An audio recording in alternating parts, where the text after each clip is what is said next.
This is the third video in the Feminism and Prostitution series of videos that I'm doing.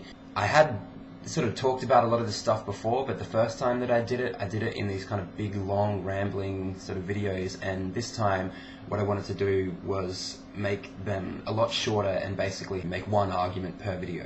Yeah, it's sometimes it's a bit difficult to know when one argument stops and the other argument begins, and this video probably could have been part of the previous one, but what are you going to do?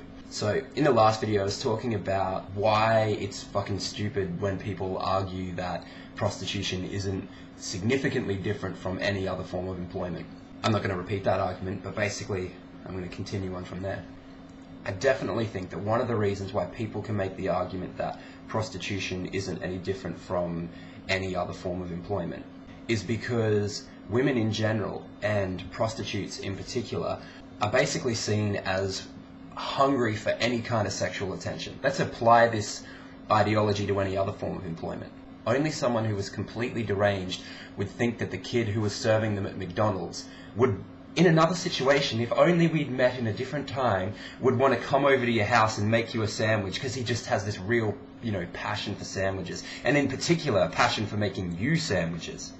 But people believe the equivalent is true of prostitutes. The belief that prostitutes must be highly sexual people is about as stupid as thinking that migrant fruit pickers have a passion for gardening, or your school janitor really adores cleanliness. Men who use prostitutes like to delude themselves into thinking that these women are just insatiably sexual. But fortunately, they happen to find a career which gave them an outlet for this desire. It's a lot more flattering than the reality that the Johns are using their greater social status in order to coerce a desperate person into being their cum receptacle. That's the kind of dominant, mindset that our culture pushes. You don't even have to go to pornography for that kind of that kind of propaganda. Even in so many movies have scenes where a male basically forces himself on a woman, and to begin with the woman doesn't want anything to do with him, but eventually she does and she likes it and it's all good. Come on, everything for everyone! Let nothing for